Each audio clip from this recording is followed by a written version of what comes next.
Hello everybody and welcome to our new channel. I wanted to basically document my pregnancy journey, if you haven't guessed by the title of this video, which is what this video is going to be about. Mainly to be able to look back on it, to have that footage, watch my family grow. It's a really precious time, and it's something that is just going to be good for the memories. So this is my first baby and I'm currently 16 weeks pregnant. I want to talk about the experience I had in the first 12 weeks of my pregnancy, as they are, every pregnancy is different and not the same. So I just wanted to talk about sort of the experience that I've had so far, or up until that point anyway. So I found out I was pregnant in mid-October. I was being constantly sick, couldn't control my emotions. This was like sort of a few day thing, like it just came out of nowhere. But I did think it was just anxiety because I was going through quite a stressful time then. So I kind of just put it down to that. So I was crying a lot, sort of like I say, uncontrollable. And yeah, so at first I just thought it was a bit of anxiety. I decided to take a pregnancy test just to rule it out, and that's all it was at the time. I wasn't expecting to see it. I just thought I'm just very emotional, going through a few things. But when I, waited those long couple of minutes and that second line appeared, I just did not know what to do or say. I was quite shocked. I didn't believe that it was real. It took quite a few minutes for me to process it. I did keep it to myself. Not that I thought that it wasn't going to happen, because we were, sort of trying for a baby, but we weren't tracking or doing any of that sort of stuff. We just wanted to keep it cash, no, don't add any extra stress, just as and when. If it happens, it happens, and we'll obviously be very, very grateful for that. But yeah, I just did not feel that it was real, and I did not know how to process it. I kept it to myself for a few days, as I didn't know what to do or say or how to even react in that moment. Like I said, we had been sort of actively trying for a baby and trying to conceive, but due to various sort of health issues between us both, we just thought, this is probably going to take a long time. That's fine, it will happen when it happens. We'll be grateful whenever it happens. So yeah, that was a little bit of a shock. And then a few days later, I finally got round to telling Nick. I say got round.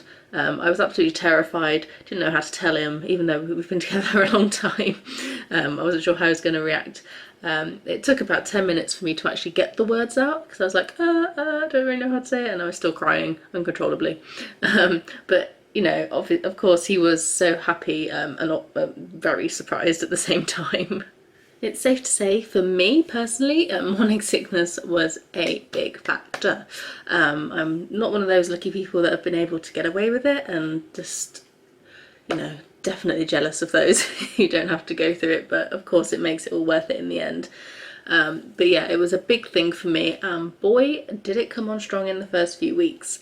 At first I only got it in the morning, maybe sometimes it would go into late morning, but I was able to keep stuff down in the afternoon, and normally having a little something to eat would ease it off, as I'm sure many current sort of expecting mothers and mothers know that it is not a fun time. Fast forward a few weeks and we are starting to pack up and move house. We have the week off to do so from work.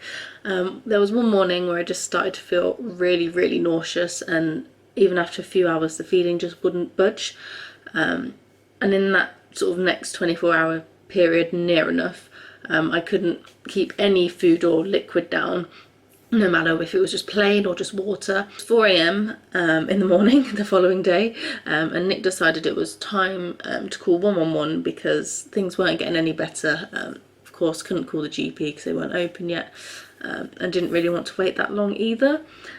So that line is basically sort of for non-emergencies. They sort of assess what you tell them is wrong, and then they sort of go from there, really. And I was basically advised to go into hospital as soon as possible. Once I was there, I had a number of various tests, and finally was admitted to a ward. And I had 6 litres of fluid and anti-sickness pumped through me in the whole time I was there, and that was in a 24-hour period, so I did actually have to stay overnight, which I wasn't expecting, so I wasn't prepared in the slightest. I had no phone charger, no change of clothes, nothing. I just thought I'd go in, they'd do this, and then, you know, I'd be discharged at some point. However, I did of course get discharged the next day. I'd been able to eat, I'd had some dinner, some breakfast, kept it all down. And then I was prescribed some anti-nausea medication, which I took for, I think it's about a few weeks. I was signed off work as well in that time, which wasn't fun in the first time.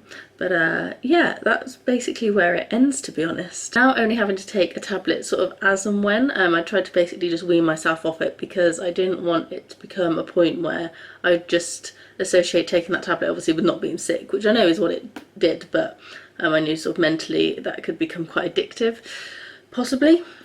So now I am down to maybe taking a tablet twice a week instead of two tablets like 6 times a day or something ridiculous like that. So luckily now I am only having to take it a couple of times a week, if that. I am still experiencing sort of morning sickness, but now food seems to combat it more. So if I do feel a bit sick, I grab something little to eat, whether that's just a bit of bread or something like just something plain to sort of try and get the feeling away. I sort of try and wait a good 2 to 3 hours before I decide, right, now's the time to take a tablet, just because I know sometimes that you take a moment to kick in. And something else I started getting as well, which I did suffer pre-pregnancy, but I read that it does actually get worse if you do have it, which is migraines and headaches. So I tend to get one of the, like a bad one where I have to physically go to bed, be in the dark at least once a week. But yeah, I'm doing so much better. I'm able to do a lot more. I'm not feeling as tired. Like I say, I'm 16 weeks now. So if you want another update, I'm more than happy to do one. But yeah. So that was my experience of the first 12 weeks of pregnancy. Of course, I couldn't sort of say enough that I am internally grateful that I'm able to have a baby. I'm touching wood all the time that everything will be okay. I've got about a month until the next scan. Hopefully we'll be able to find out the gender, which will be really good. But yeah, so I hope you enjoyed this video, and thank you for taking the time to watch. Please feel free to like, comment or subscribe if you wish, and come along this journey with me and my boyfriend Nick. And thanks for watching. Bye guys.